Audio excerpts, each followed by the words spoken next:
ఢిల్లీలో సీఎం రేవంత్ రెడ్డి బిజీగా ఉన్నారు. కొత్త మంత్రులకు శాఖల కేటాయింపుపై కాంగ్రెస్ అధిష్టానంతో చర్చలు జరుపుతున్నారు. ప్రస్తుత మంత్రుల్లో కొందరు శాఖల మార్పుపై చర్చిస్తున్నారని తెలుస్తోంది. ఇప్పటికే కేసీ వేణుగోపాల్ ను సీఎం రేవంత్ రెడ్డి కలిశారు. ఏఐసీసీ అధ్యక్షుడు మల్లికార్జున ఖర్గేతో చర్చిస్తున్నారు. వివేక్ కు కార్మిక, విద్య, విద్యుత్ శాఖలో ఒకటి కేటాయించే యోచనలో అధిష్టానం ఉన్నట్లుగా సమాచారం. విద్యుత్ శాఖ కావాలని వివేక్ కోరుతున్నట్లుగా వార్తలు వస్తున్నాయి.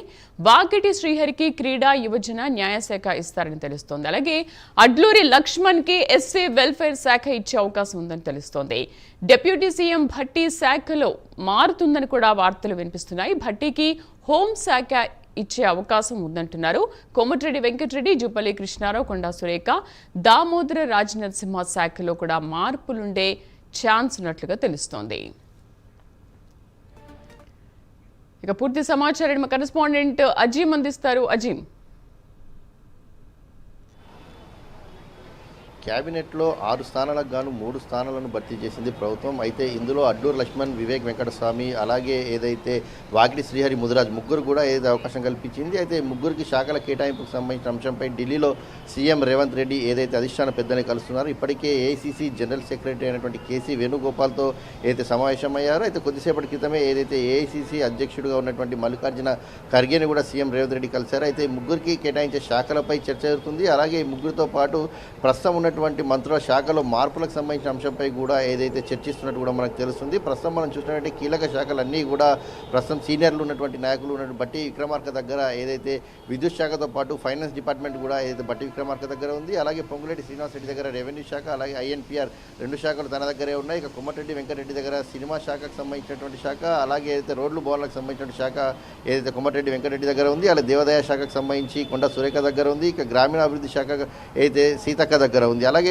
మనం చూసుకుంటే సీఎం రేవంత్ రెడ్డి దగ్గర కూడా పలు కీలకమైనటువంటి శాఖలు ఇంకా బ్యాలెన్స్ అలాగే ఉండిపోయినాయి. అందులో municipal administration and urban development ఈ శాఖలను కూడా 2 శాఖలుగా చేసేటువంటి అవకాశం ఉన్నట్టు కూడా ఏదైతే మనకు ప్రభుత్వం నుంచి కూడా వార్తలు వినిపిస్తున్నాయి. అలాగే లా అండ్ ఆర్డర్ మంత్రులకు సంబంధించినటువంటి అంశంపై కూడా ఇంకా ఏదైతే సీఎం రేవంత్ రెడ్డి దగ్గరే ఉంది. అలాగే ఏదైతే విద్యాశాఖ శాఖలో చాలా కీలకమైన శాఖ విద్యాశాఖ ప్రస్తుతం ఇంకా సీఎం రేవంత్ దగ్గర ఉంది. కార్మిక శాఖ, యోజన, క్రీడా శాఖ ఈ శాఖలన్నీ కూడా ప్రస్తుతం ఏదైతే సీఎం రేవంత్ రెడ్డి దగ్గరే ఉన్నాయి. అయితే ముగ్గురికి ఏదైతే ఇప్పటికైతే మంత్రి పదవిలో చోటు కల్పించారో ఈ ముగ్గురికి ఇచ్చేటువంటి శాఖలపై కూడా చర్చ జరుగుతుంది. ఇట్లా ముఖ్యంగా చూసుకున్నట్టయితే వివేక వెంకటస్వామికి ఏదైతే విద్యుత్ శాఖ లేదంటే విద్యాశాఖకు సంబంధించినటువంటి శాఖల్లో ఒక శాఖను కేటాయించినట్టు కూడా మనకు తెలుస్తుంది. అయితే దీంట్లో వివేక్ విద్యుత్ శాఖ కోరుతున్నట్టు కూడా ఏదైతే మనకు సమాచారం అందుతుంది. ఇక వాకిటి శ్రీహరికి క్రీడా, యోజన, న్యాయశాఖ ఇవ్వనట్టు తెలుస్తుంది. ఇక అడ్లూరు లక్ష్మణ్కి సంబంధించిన విషయానికి అయితే ఎస్సీ వెల్ఫేర్ శాఖలు ఇవ్వనట్టు మనకు తెలుస్తుంది. అయితే ప్రస్తుతానికి మనం చూసినట్టయితే ఈ ముగ్గురికి సంబంధించిన శాఖల కేటాయింపు, అలాగే ఈ ముగ్గురు శాఖల కేటాయింపులతో పాటు కూడా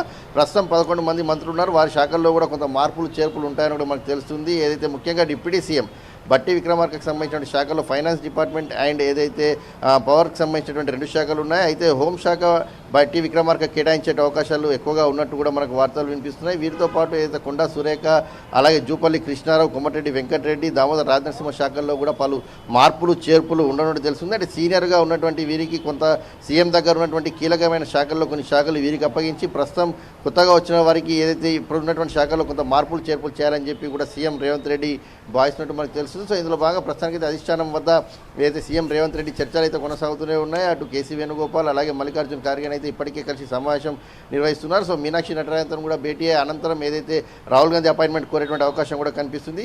రాహుల్ గాంధీ అపాయింట్మెంట్ తర్వాత ఏదైతే దీనిపై క్లారిటీ వచ్చేటువంటి అవకాశం అయితే ఈ రోజు లేదా రేపటిలోపు శాఖలకు సంబంధించిన కొత్తగా మంత్రులు ఉన్నటువంటి శాఖల దానిపై అయితే ఒక క్లారిటీ వచ్చేటువంటి అవకాశం అయితే మనకు కనిపిస్తుంది. శ్రీదేవి.